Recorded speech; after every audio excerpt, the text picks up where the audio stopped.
All right, been wanting to get this guy on the air for quite a while. Those of us in the Cleveland media have known Matt for many years, covering the Cavs, the Browns, and the Indians.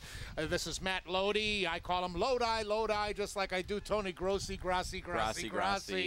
But Matt has got his fingers in a little bit of everything here in the Cleveland media. He works for Associated Press Radio, Fox Sports Radio, Metro Network's Westwood One, editor and co-owner of the Sports Gab Network, a sports platform with over 40 sites. He teaches broadcasting at the Ohio Center for Broadcasting. Guess you could say that. And it's a pleasure to have you on the show finally, pal. Appreciate it, Bruce. It's always a pleasure to come and talk a little sports. You participated in the Manny the pregame press conference. Yes. What did the skipper have to say? You know, a lot of it was Justin Masterson and his performance last night, and you know, there seems to be a trend now to want to keep Justin as a starter. I think we all talked early in the season about, you know, would this guy eventually be a starter? Would he be a reliever? Would he be a closer? And I think now that Justin, these last 4 games since he made that mechanical move, whether that be before the New York start or when that was, he seems to now be on top of his pitches more. They just had a terrible 5th inning last night. That was brutal. I mean, felt badly for him. He had a 4-1 lead going in. His defense let him down. You know, he threw a ball away. Jason Donald didn't make 2 plays. You know, Branyan kind of fell asleep at the wheel with the ball when Reyes scored, and it was just. And then he gave up the home run. That was kind of the culmination of everything. And you know, but I think Justin has proven, and Manny seems to have exuberated that patience that he keeps preaching with him to keep him in as a starter, and I think he'll stay a starter. I mean, unless something unforeseen happens. What's your first impressions of Santana? Love him. I mean, I think he brings an energy to this team, and I think that the process of youth has now been accelerated with him, with Donald, you know, even with Talbot as a starter, and I think that's good because I think we all realized that this was going to be a year where if this team was able to win 80 games, that would be great. I'm right now at the point where I think if they can win 70 to 75 games, that would be a good season. And I think Carlos, again, brings that energy that we saw maybe with a guy like a Jared Wright years ago, maybe when some of these other younger guys were coming up through the ranks. And there's no reason not to. I mean, Lou Marson's a nice kid, and he was throwing out runners, but he wasn't hitting the ball at all, and this team needs offense. You're in that clubhouse. Is he speaking English at all, or does he have to go through an interpreter? I think if I was pretty, he would, but I think if I was a girl, he would be. No, he's trying. He isn't speaking English to us as reporters yet, but behind the scenes, I think he could get away with picking up a girl here and there if he wanted to. Let's just be realistic about it, Bruce. Over the years, it's always amazed me how these guys, you know, they can't speak a lick of English, but if there's a party happening, they suddenly could speak it proficiently. Well, you were here covering Manny Ramirez. He was another one, but I think the best was Sammy Sosa. Right. I remember when the Cubs came here for interleague play, and we all went in the visitors' dugout. You were there. I was there. And Sammy was cracking jokes and just had us all in the palm of his hand. He was great. And then, of course, he shows up in front of the Senate subcommittee in Washington. Can't speak a lick of English. It's amazing. English at all. And that's what these guys do, you know. I mean, it's all about what's for them, what's the comfort level for them. And I think over time, Carlos will be there.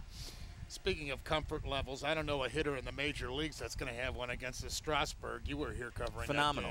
That game. Hey, you know what? He looked. You and I talked before we went on the air here. He looked better against Pittsburgh, but a guy that can take a fastball and throw it 100 miles an hour, 99 miles an hour, which he was doing, you know, a lot against the Indians, but then take a curveball that goes 12-6 and go at 85 miles an hour. That's unhittable. At this level, that is unhittable. Throws his changeup at 90, man. Right, and that's what I mean. I mean, this guy is going to be tough to beat, and I think there's 2 things right now for Strasburg to remember. Number 1 is you are a rookie. You're going to have a couple bad outings. Don't lose focus, okay? You know, and the other thing too is even though the Indians have been playing better offensively, you just went up against 2 of the worst record teams in baseball in Pittsburgh and Cleveland. Let's not lose sight of that. I mean, if he did this against Philadelphia, against the Yankees, against the Dodgers, against even San Diego this year, I would have been a little more impressed. But let's see what he does, you know, when he goes home this week and gets 5 days of rest again, and see what he does these next 2 or 3 outings out. I think the limelight will go off him a little bit now, and now we'll really be able to see what he can do.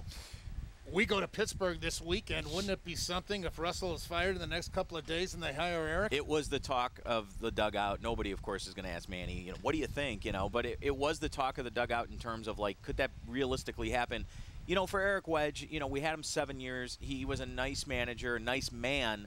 But, you know, let's be realistic, Bruce. You know as well as I do, these guys are hired to be fired. And there was no way that he was going to survive last year based on the fact that just a couple years ago they were up 3-1 against Boston. It would be a great story. And again, realistically, if you look at the records, these two teams aren't exactly lighting up the world. And Pittsburgh, even though they're drawing, they're one of the worst teams in the majors. And you look up and down that lineup, there's not a ton of talent. McCutcheon's playing well. They've got a couple other guys that are on the fringe, but that would make a great story. The question I have is, why would Eric Wedge take that position when Atlanta, I think, is the job that everybody seems to be looking at him to take next year when Bobby Cox retires, if it's even offered to him? He interviewed with Baltimore the other day, too. Which, again, that's another town. Why would you take that position right now? You're coming off a team that's young, that's growing in the Indians. Why would you go to that same exact thing? He wasn't exactly a guy who endeared himself to young players often. There were certain guys that took to him with his attitude, with his energy, and then there were other guys that just he didn't really mesh with very well. Well, I see with the Pirates are bringing up a lot of their top prospects to play them, and of course the connection, as we all know, is Neil Huntington. Right, and that does make sense in that fold, but again, at the same time, it's like, you know, if you're Neil Huntington, do you look at the situation in Cleveland, and I'm sure that Neil, being the guy he is going to talk to a lot of people and say, what type of relationship did Eric have with certain players, young players?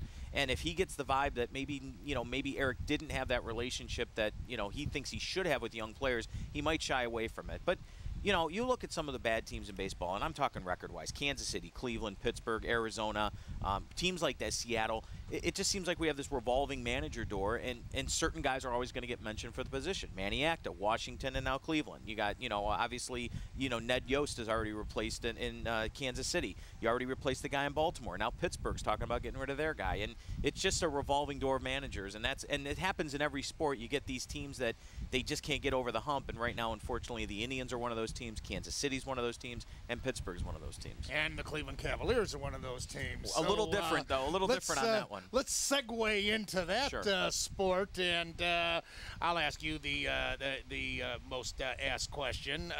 Will he or won't he? You know, I think that the last 24 hours has not been as pivotal in the direction of this franchise as people think, and for this reason.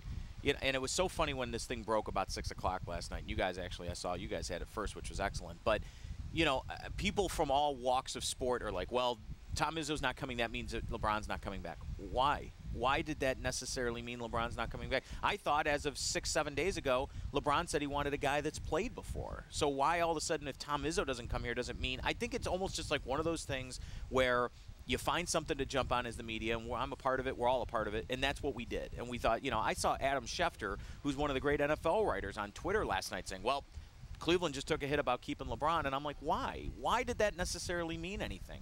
I think at the end of the day, he looks at everything. This is a calculating kid. He's done this since he was 13 years old. He knows how to play the game. He's going to go on the tour. He's going to get a shoe for every city. It's already been talked about with Nike. He's going to go to New York. I bet you he ends up in L.A. at some point, Chicago, maybe Miami with Wade for a day or two. He's going to put out a shoe, sell a lot of shoes, make a lot of money, and at the end of the day, I think he comes back. I think this is his home. I don't think there's any place else that he fits as well as he fits with the Cavaliers. And then I think coaches are going to look at it and go, boy, I'd really like to come to Cleveland.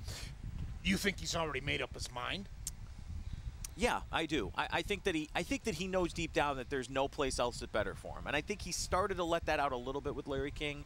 He's not going to talk to us. I mean, he knows he's a smart kid. He's a book smart kid, and he's a street smart kid. He knows that the best thing for him from a fiscal standpoint and from a attention standpoint is to sit back and wait and let this thing play out, go around all his cities, again, sell his shoes, you know, take some private jets, meet with a bunch of celebrities, you know, and at the end of the day, I think he'll be back. I think all this stuff about, you know, these celebrities in New York coming out and supporting it, and then Michael Jordan in Chicago and everything, it's a smokescreen. There's no other city that fits him like here. I mean, let's be realistic. There's no other city that will take care of him like Cleveland will take care of him. But not for the max contract, only a 3-year extension. 3-year deal. I look for a 3-year deal. I mean, there was talk that going into this thing that again, calculating. He's smart. He knows what he's doing when it comes to this stuff. I think he looks at it like, if I go 3 years and we still aren't over the top, then I get the option of doing what I want to do again. And I think for him, that's the smartest thing to do.